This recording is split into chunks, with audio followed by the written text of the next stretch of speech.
Барлығыңа сәлем, барнамыздың кезекті шығарылымына қош келіпсіз. Видеоның соңына дейін көріп, комментарийде әсеріңізді жазуды ұмытпаңыз. Ал ендеше видеоға өтсек. Жапония. 90 жылдар. Жағажайға келген полицей кеменің аударылғанын және де одан қашып шыққан көптеген қытайлық босқындарды көреді. Олардың ішіндегі екеуі оған шабуылдап пистолетін алып қояды, ал қалғандары қаша жөнеледі. Мұны қытайлық жігіт үй алдындағы киімдерді өзіне алып, Токио қаласындағы мекен жайға бара жатыр. Жолда кездескен қыздардан тығылу үшін бомждардың столының астына жатады. Ол өзінің туған жерін есіне алуда. Онда ол айтарлықтай бақытты болмады. Ауылындағы жиылыс кезінде тұрғындар Жапония заңды түрде бару жолдарын әңгіме етеді.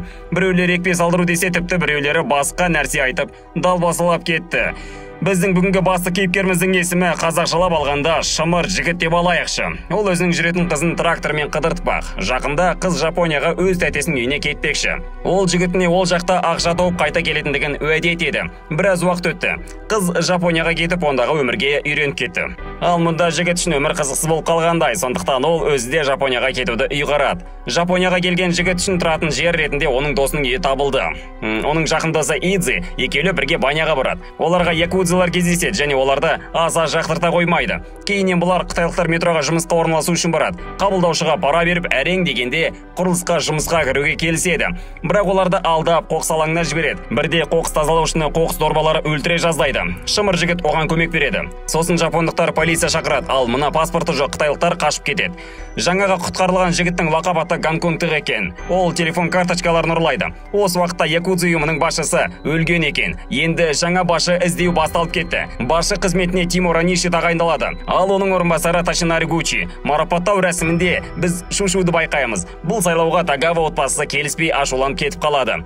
Ауданда қытайлық иммигранттар тым көбейіп кетті. Осы іске байланысты ізкесуші Китан олармен сұхбаттасуға келеді. Кездесу үшін кәріз құбырына тиісіп оларды қоршайды, бірақ олармен сөйлесу оңайға соқпайды. Жалдаған аудармашыларының өзі жартып сөйлесе алмайды. Тек арасындағы Шымыр жігітпен ғана әңгімелері жарасады. Бірақ бұлардың арасындағы жанжал болып, барлығы жан-жаққа қашады. Оларды қуам деп жүгірген детектив суға құлап Шымыр жігіттен көмек сұрайды. Детективке көмектескен соң ол кетіп қалады. Қытайлық бір топ жігіттер базарды аралап жүріп көптеген заттарды оңай ұрлайды. Себебі жапон халқы ұрлық жасамағандықтан сатушыларда ұрлық болады деп мүлдем уайымдамайды екен. Мұртты жігіт бұларға болмайтын затты ұрлағанша, брендті, қымбат тауарларды ұрлаңдар дейді. Шымыр жігіт оларға мұнда жүрген адамдардың қай районның қандай топтармен жүретін анықтап береді. Қытайлық жеңіл жүрісті қыз Лили бұл жерге жаңа келген. Шымыр жігітті көріп, оған көмек беру ретінде ақша береді. Жолда жігітке саудагер бір топ жігіттермен шабуылдайды. Шымыр бұларды оңай жем кетеді. Осылайша ол ресторан ішінде Лилидің берген ақшасынан бас тартып қана қоймай, өзі ақша береді. Екеуінің әңгімесі жарасып, жігіт өзінің бұрынғы өмір жайлы айтып береді. Мемлекетте үлкен өзгерістер орын алып жатты. Билік якудзалық топтарға тыйым салды. Бұл ел ішінде дау-дамайды туындатты. Осыған байланысты Эгучи өзінің тобының полициясын қолына түспес үшін барлық құжаттарды өртеуді бұйырады. Идзи досын мейрамханада жұмысына келеді. Мұнда Эгучи да бар еді. Қытайлық жігіт алыстан кимоно киген қызды байқайды. Ол оны қызы шушуға ұқсатады. Кейін оның көзқарасына қарау арқылы дәл сол екендігін біледі. Бірақ қыз якудзалық күйеуімен бірге көлікке отырып кетіп қалады. Ол мұнда өзінің Ико есімін алады. Ол күйеуіне жолда қараған жігіттің менің бұрынғы ауылдасын деп айтады. Эгучи оған жақсы көзқараспен қарап, оны кемсітпей келесіде танысыңды кезіктірсең барып сөйлесе бер дейді. Бұл уақытта Шымыр жігіт қайғыдан бір бұрышта ішіп отырған еді. Сосын ол өзінің жапон шекарасына кірер кезде шекарашыны өлтіріп қойғандығын және де сол жерде паспортын қалдырып алғандығын айтады. Сондықтан оған осында қалып жаңа өмір бастау керек. Бірақ жапон азаматтығын алу үшін көп ақша керек еді. Осылайша ақша табу жолына түсіп кетеді. Ақша табу үшін саудамен немесе несие алып та байқап көреді. Бірақ бұл ақша аздық ететін. Олар ойын мәшинелеріне взлом жасау арқылы көптеген пайда табады. Идзи да осы іспен айналысу арқылы сауда арбасын алуды көздеген еді және де оның арманын өздерінің қытайлық бандасы орындап береді. Шымыр жігіт өзіне қымбат киімдер алып, Лилиге қымбат сумка алып береді. Кешкісін болашақ әйелін ол бандасына әкеліп көрсетеді. Қытайлықтар отырған жерге осы жердің тұрғын шалы келіп, оларға тынышталмаса полиция шақыратындығын айтып ескертеді.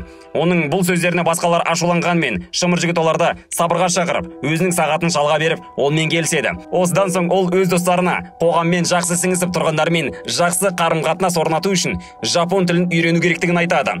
Идзи өз қызымен жүрген уақытында қыздың атасы екеуін көреді. Тако атасына бұл ұнамады. Ол келіп жігітті жекеге алып кетеді. Кейіннен жандағы якудза жігіттеріне оны ұруды бұйырады. Оның ит жетеккілеп қайтарып жібереді. Оның үстіне арбасында алып қалған екен. Шымыр жігіт оның атасымен жеке сөйлесуге барады. Кездесуде оның екі жандағылар шымыр жігітті ұра бастайды. Бірақ ол өзінің жалғыз емес екендігін көрсетті. Шымыр жігіттің жанында жиылған бұл қытайлықтар олардан сабай жөнелді. Атасының барын сындырып барынша бүлдіреді. Енді арбаны алып кеткелі жатқанда детектив шымыр жігіттің жанына келіп, оның өмірін құтқарған үшін алғыс ретінде визиткасын береді. Тайвань топтарының басшысы Гоу өзінің ойын автоматтарының взломға ұшырағанын байқап қояды. Осыдан соң ойын автоматтарының бақылап, оның жанына келген Идзиді көреді. Ол взлом кезінде ұстап, бөлекке алып кетеді. Олар Идзидің тамағына пышақ тағып, олардың бастықтарының кім екендігін сұрайды. Сұрағына жауап алмағандықтан Гоу ашуланып Идзидің бетін пышақпен кесуді шешеді. Қытайлықтарға бұл хабар жетіп, олар адамдарын жинап келемін дегенше Идзидің ендігі бір қолын кесіп тастаған екен. Келуін келгенмен бәрібір олардың қаруларына қарсы тұра алмайды. Қытайлық Идзидің кесілген қолын қайтаруды өтінеді. Бірақ Гоу кесілген қолды алып аяғымен мыжып тастайды. Олар қытайлықтарға ендігі осы маңайды көрмеуді бұйырады. Қытайлықтар не істерлерін білмей дауласуда. Идзи, саған бірдеңе қажет пе? Маған өз қолымды беріңдер, қолымды қайтарыңдар. Шымыр жігіт байыппен Гоаудың ғимаратына кіріп кетеді. Онда Гоаудың Игучиге қастандық жасағалы жатқандығын естиді. Якудзамен кездесу кезінде ол ештеңеден күдіктенбейді. Олар жай ғана бизнес бойынша әңгімелесіп отырады. Бірақ олар Ягучиге шабуылдайды. Оны енді пышақпен туралайын деп жатқан кезде шымыр жігіт құтқарып алады және Гоаудың қолын кеседі. Екеулеп жүріп мұның үйінен қашып шығып, көліктің артына тығылады. Ягучи шымыр жігітке құтқарған үшін алғыс ретінде ақша береді. Кейіннен өз үйіне қонақ етеді. Ико мен бұрынғы жігіті бірін-бірі көргенмен сөйлеспейді. Шымыр жігіт оның туған қызын көреді. Қытайлықтар жігіттің айтуынша қызда барлығы жақсы екендігіне қуанышты және де ендігі де оны ойлап алаңдамаймын деді. Ягучи жігітке қомақты ақша алатын жұмысын ұсынады. Ал қытайлық ештеңе деместен кетіп бара жатып Икоға бір сәт болсын анаңның жағдайын сұра деп кетеді. Ягучи шымыр жігіттің үйін табады және кіре сала көпке созбай оған екі адамның көзін жою тапсырмасын айтады. Олар Тагава ұйымының басшысы мен өзінің бастығы Мураниши еді. Шымыр жігіт бірден келісім береді, бірақ жұмыстың жалақысы ретінде жапон азаматтығын алып беруін және де Тайвань бандасының аумағынан бір жер сұрайды. Бірінші болып Муранишинің ішінде пышақ тығып, одан кейін қылқындырып барып, одан құтылады. Муранишинің адамдары бұл істі Тагава жасады деп олармен қақтығысады. Енді екі банданың арасындағы соғыс басталды. Токио көшелерін күнделікті соғыс алаңына айналып, қан су шағады. Мураниши өлген соң ендігі кезекте Тагава еді. Оны шымыр жігіт көліктің парковкасында тұрған жерінде атып салады. Осы жағдайда билік қатты қиналды. Қоғамдағы топтарды басқару бойынша жұмыс бастап кетті. Ал үлкен шалдар екі банданы бейбіт болуға шақырады. Екі банданың да басшылары өлгендіктен олардың орнына Ягучи мен жас жігіт Хёнхэй Тагава тағайындалады. Детектив Китана бұлардың арасынан өзінің бұрынғы танысын байқайды. Ягучи басшы болған соң бірінші кезекте өзінің орынбасары ретінде Хиромасиге Сензге ауданын шымыр жігітке беруді тапсырып, қытайлыққа берген уәдесін орындайды. Қытайлықта өз аумағында мерекелерін тойлайтын болды. Осы уақыттағы бизнесмендер шымыр жігітке өздерінің крыша болған үшін ақша төлейтін болды. Және олардың арасындағы әріптестік ұлғая түсті. Себебі қорғаныс керек. Тұрғындар ешқашанда жергілікті полицейлерге сенген емес. Олар якудзамен жұмыс жасауды дұрыс санайтын. Шымыр жігіт өзінің жеке мейрамханасын ашты. Оның мақсаты мұнда келген Қытай азаматтарына көмек беру арқылы оларды осы жақтың өміріне бейімдеу. Және бұл істі қолына Идзи алады. Кешкісін шымыр жігітке ескі танысы детектив Китана келіп, оған жапон азаматтығын береді. Және алдағы уақытта дұрыс істермен айналыс деген сөздерін айтады. Біраздан соң шымыр жігіт тағы да өзінің трактор бизнесін ашады. Ико есіне ауылдағы шағын сол кездерде қол жетпестей болып көрінетін тоңазытқышпен түсті теледидарды армандаған ойлайды. Осыдан соң өз күйеуінің қолындағы барды қанағат етпеген әңгімесін айтады. Бұл уақыттарда қытайлық жігіттер шеттерінен шығып көшеде ойларына келген істеп жүрді. Ал Идзи осы аумақта есірткі сатумен айналысу бастайды.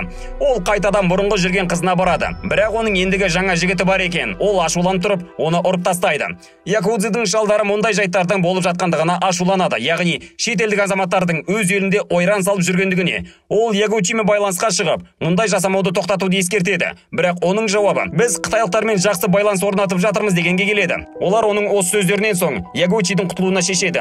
Ал бұл істің орындалуына оның көмекшісі Нагадзима көмектеседі. Детектив Китана шымыр жігітке келеді. Оның айтуынша шымыр жігіттің бандасы қазіргі таңда ең қауіпті әрі тым жаман істермен айналысып жүргендігін жеткізеді. Яғни қазір оның адамдары есірткі сатып жүр, ал оларды бастап жүрген шымыр жігіттің досы Идзи.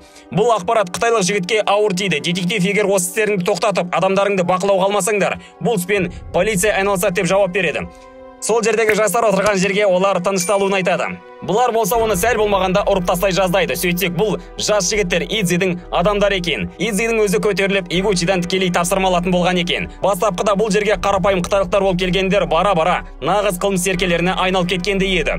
Лили шымыр жігітке бұл жерден кетіп Бразилияға баруды ұсынады, бірақ ол өзінің достарын тастай алмағандығын айтады. Сол жерге ол детектив Китананы кезіктіреді. Ол оған жақындап екі ұйымның басшыларымен өлтірген мойындайды және осы іске баруына Ягучи бұйрық бергенін айтады. Дәл осылай істеу арқылы ғана ол Якудзиді ұстап беріп, қытайлықтарды полициядан аман алып қала алатындығын. Шымыр жігіттің осы үшін Лили ренжіп, оның бір шапалағын беріп кетеді. Түнде Нагадзима тайваньдықтардың ұйымын басшысы Гоаумен келісіп, қытайлық эмигранттарды түбегейлі жоюды шешеді. Бірақ олардың ойы тым таяз болды. Өз үйінің жанында детектив пен шымыр жігіт келеді. Ал ғимараттың үстінде Ягучи мен Идзи да бар екен. Бұлардың барлығы да бір жерге жиналған екен. Шымыр жігіт қытайлықтарға есірткімен айналысулар жайлы сөгіс айтып айқайлайды. Ал қалғандар бұл ісінің жамандығын көріп жатпағандығын әрі тауарларын қытайлықтарға сатпайтындығын айтады. Сол кезде шымыр жігіт полицейлерге Ягучи ғана керектігін айтады. Егер олар осы істерінен бас тартса, оларға полиция тимейтіндігін айтады. Осы кезде детектив Китана қаруын шығарады. Шымыр жігіт оның қаруына жармасады. Бұл жерде дау-дамай басталды. Адамдар арасындағы келген соң гонконгтық шымыр жігіттің санына пышақ тығып кетеді. Мұнау толық келген қытайлық жігіт барлығын сабырға шақырады. Бірақ қызып кеткен бандит оның тамағын кесіп жібереді. Шымыр жігітті осы сәтте тайвандықтар құтқарады. Олар терезеге тас лақтырып өрмелей бастады. Идзи пистолетті алып бірнеше қарсыласын атып түсірді, бірақ қалғандары қақпаны бұзып ішке қарай еніп кетті. Қытайлықтар баспалдақпен мініп келе жатқандарға қарсы жиһаз қоюда. Астыңғы қабатта қалғандары Идзінің ішіне пышақ тығып кіргізіп, оны жаралаған екен. Қытайлық жігіт те жарақат алды. Игучи үйден қашып кетпек болғанда, оны өзінің орынбасары атып түсіреді. Детектив көмекке полиция шақырады. Өлім аузында жатқан Игучи шымыр жігітке ақпаратқа толы флешка береді. Бұл уақытта ғимарат түгелдей тайваньдықтардың ықпалына өтті. Шымыр жігіт детектив өрт сатысы арқылы төмен түседі. Кейіннен мұнда полиция келеді. Сол сәтте қытайлық жігіт қашып кетеді. Ол ескі үйге келсе, онда өлген Идзиді табады. Игучи өлген соң оның әйелі Икоға хабарласып, үйден қашуын және де оны станцияда күтетіндігін айтады. Бірақ ендігі бұл кезде оны Хёнхэ ұстап алған екен. Ол қытайлықты бопсалап, қайда екендігін анықтайды.